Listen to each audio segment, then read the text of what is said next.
Hey, it's Kara. Thanks for showing up for today's Corona story time. I'm going to be reading out of one of my favorite books in my favorite series, The Inn at Hit and Run. There are 4 Tree of Life books in this series written by Olivia Newport. She's my friend, but she's amazing. And I'm going to read, this is from book 1, and then next time I read, I'm going to share from book 2. And then book 3 comes out May 1st. So that is really exciting. So this is from chapter 5. Now this follows, each book in the series includes some, like a daughter and a dad and their friends in this little town called Canyon Mines. And it's based, actually inspired by, inspired by Idaho Springs, Colorado.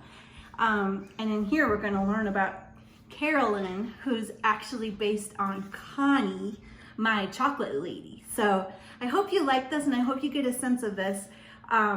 Each book has present time and then it goes back to some kind of historical thing, which will kind of get you really into it. You'll love the characters, but you'll also love learning, and there'll be some mystery involved too. I just love this series and I think it's perfect for right now. Anyway, Chapter 5 of In Hit and Run. 10 after 3, Jillian rubbed her eyes and ran her hands through her barely brushed hair. Truth be told, she wasn't sure she had brushed her hair that morning. She showered, she was certain of that, but after toweling out the drippiest weight of moisture from her hair, had she actually picked up the brush on her bathroom sink? A yawn ensued, and she regretted her promise to switch to decaf. Her to-do list for the day was unforgiving. Mrs. Answell was paying her a ridiculous amount of money to leaf out a family tree in time for a family reunion, bringing together 100 descendants from one married pair 6 generations back.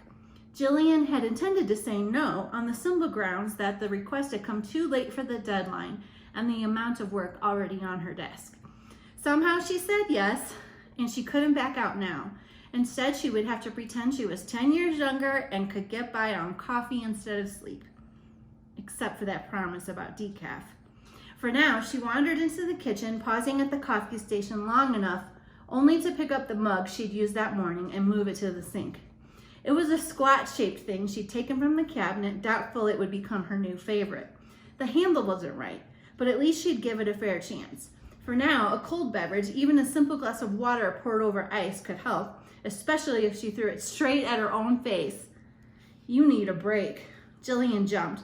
She hadn't seen her father at the kitchen table. You've hardly moved in the last 6 hours, he said. I have just the thing. I'm allowed coffee after all? He shook his head. Better. Chocolate-covered cherries from Digger's Delight. We have some of those? We will as soon as you walk down and buy them. Dad, that's not funny. Call Nia and tell her you promised me some cherries for dessert. But I haven't. Are you saying you don't want me to have my favorite cherries tonight? Don't put words in my mouth. Then you do want me to have them. That's as good as a promise, which you are now obligated to fulfill. Dad, he was impossible. I have a pile of work, and you haven't seen daylight. It's not healthy. And chocolate-covered cherries are? All things in moderation. I believe you'll find a walk and some fresh air will perk you up and give you a second wind for that amount of work. No caffeine required. Jillian crossed her arms. Okay, but if I'm providing dessert, then you're cooking dinner again. You drive a hard bargain. Deal. But why Nia? Oh, that. It's the best way to take Mary along. This is about Mary? Just take her, all right? Buy the girl some chocolate. Well, what if she won't go? That's why you need Nia. This is sounding rather circular, Dad. Nia invites Mary, and it smooths things over after what happened. Don't let Nia leave Mary behind. They both go with you, and you bring me back some intel. Intel? What am I, like the CIA? Why don't you just take Mary to the candy store yourself? I bought her breakfast. I can't be her only friend in Canyon Mines. That would be creepy. Fine. Jilly? Yes, Dad? You have your mother's hair. Don't worry, I'll brush it. Jillian filled a glass with tap water, downed it, and called Nia. Mary tried to beg off the excursion. Nolan had been right about that. The depth of her penance did not allow relief from her duties, even for 30 minutes when she had finally taken them up for the day. "It's an order," Nia finally said. "Leo's in the office hanging a couple of shelves for me. He can handle whatever comes through the door in the next half hour." So they set off down the street. "Mary has been doing a marvelous job," Nia tapped Mary's shoulder 3 times. "You would hardly know she just started yesterday." "That's great," Jillian smiled at Mary, who only shrugged. "She knows all the guest rooms by their names already, and she's a pro with the electronic washer and dryer. Carlotta was terrified by those machines when I bought them last spring, and I'm not entirely sure I blame her, but not Mary. Bing, bing, bing, all the right buttons the first time around." "It's not that hard," Mary said. "The instructions are right inside the lid." "Don't discount yourself," Nia said. "You did a lot today to make things easier for me. You absolutely deserve this break." Jillian gently elbowed her friend. "Don't overcompensate." Mary was an intelligent young woman. She would see through Nia's efforts to dredge up every possible compliment after a rough start to the day. Time to change the topic.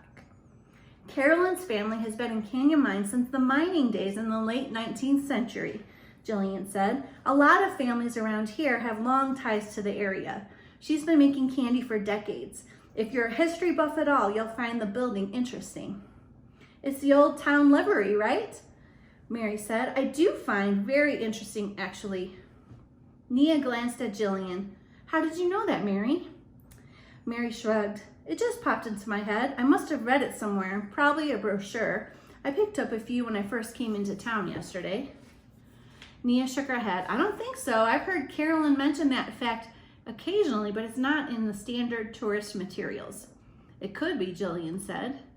"It's not," Nia insisted. "Running a bed and breakfast, I have a vested interest in what the tourist materials look like, not to mention a rack of brochures. I'm constantly straightening in the dining room where the guests make a mess of them every morning. None of the brochures say that."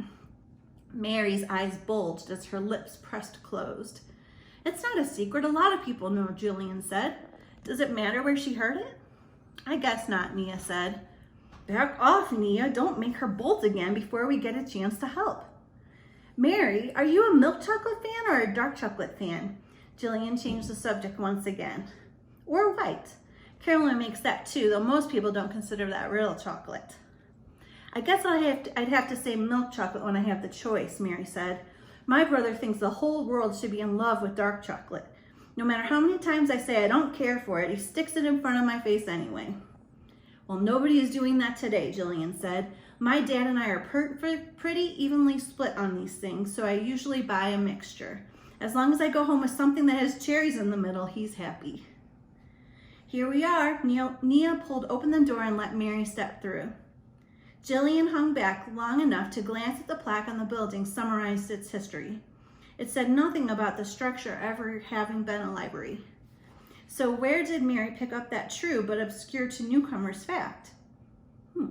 Inside, Nia introduced Mary to Carolyn, who asked the innocent question she asked dozens of people who came into her shop from out of town every day. "Where are you from?" Mary examined the cream-filled selections. "Back east." "Is it true your family has been here for generations?" "Since the 1870s. "How do you like Canyon Mines?"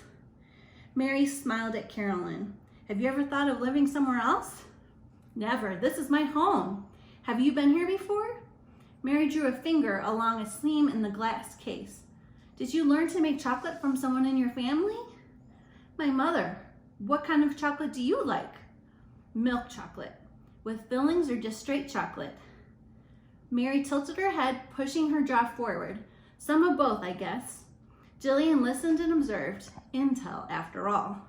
Mary often waited a beat before she answered questions, no matter who asked them or who turned the topic back to the inquirer. Was she making up answers, or was she trying to keep her story straight? I'm going to leave it there, but I think you should get this book. Take care. See you later.